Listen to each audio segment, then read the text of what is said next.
Bonjour et bienvenue dans cette vidéo dans laquelle je vais vous présenter un petit peu les avancées du projet Fab Lab puisque pour le prochain cours, nous ne pourrons pas être là.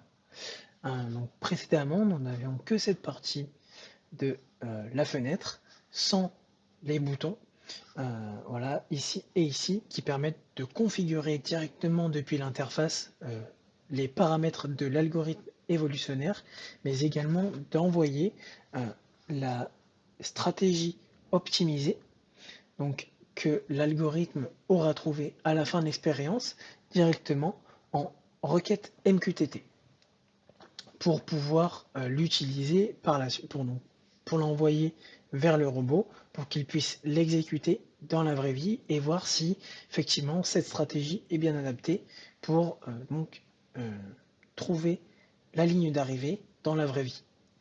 Donc, les paramètres qui peuvent être modifiés et configurés pour l'algorithme évolutionnaire sont la taille de la population qui définit le nombre de stratégies qui constituent la population de notre algorithme évolutionnaire tout au long des générations qu'il aura créé, tandis que le max NFE correspond au nombre d'évaluations que l'on va pouvoir effectuer pour trouver notre stratégie optimale.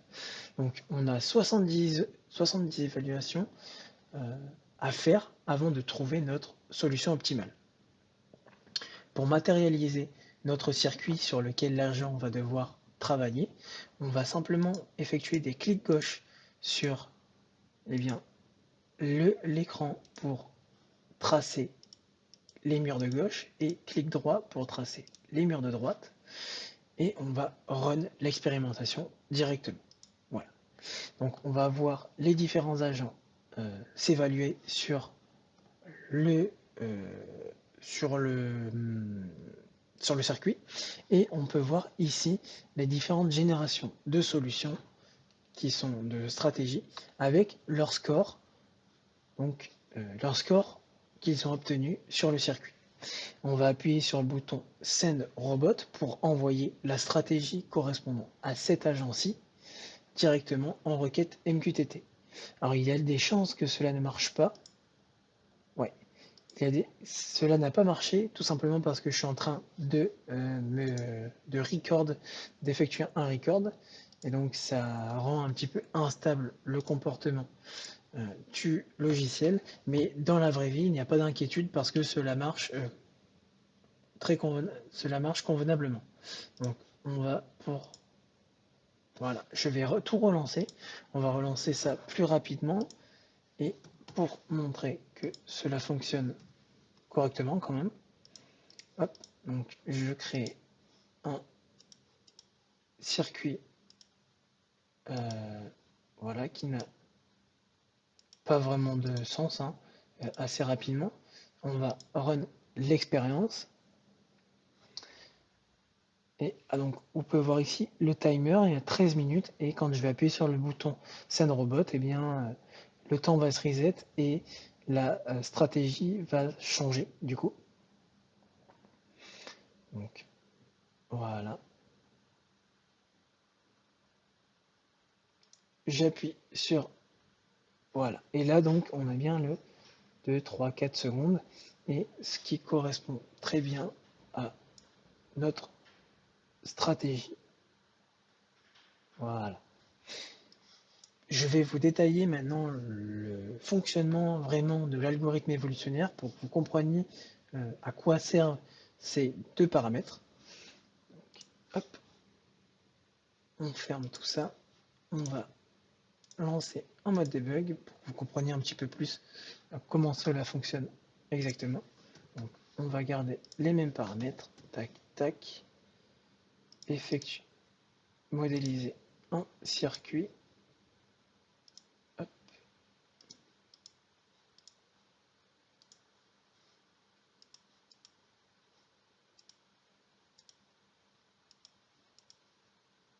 Voilà. On va run l'expérience. Donc tout d'abord, on a notre population de dissolution qui va évaluer ses stratégies sur ce qui va évaluer ces stratégies sur donc notre circuit. Ici, nous avons également les enfants de cette population qui vont évaluer leur performance sur le circuit, tout simplement parce que nous avons une étape de crossover et de mutation qui permettent tout simplement de créer, donc à partir des solutions de notre population initiale, on va venir créer des enfants, c'est-à-dire on va sélectionner donc les 2 par 2 des solutions pour créer donc d'autres solutions enfants à partir des actions des précédentes pour essayer d'optimiser donc le score à chaque fois. Et donc ensuite nous allons avoir une méthode de sélection qui va permettre de venir récupérer les 10 meilleurs, donc les 10 stratégies avec le meilleur score pour créer notre deuxième génération de stratégie. Donc notre deuxième génération de population qui va s'afficher juste ici. Et ainsi de suite. Ici, ce sont les parents de cette population de stratégie qui est en train de tester, qui a testé ses performances sur le circuit, et ainsi de suite. Voilà, donc on a eu une autre phase de sélection qui a permis d'extraire uniquement les 10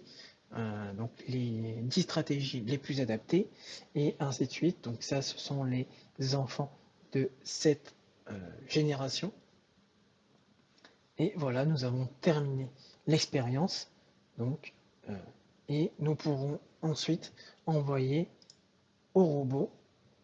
Voilà, nous pourrons envoyer directement au robot par requête MQTT la stratégie correspondant à cet agent, donc pour que le robot puisse l'exécuter dans le monde réel. J'espère que tout a été clair et merci d'avoir été attentif pour regarder cette vidéo. Au revoir.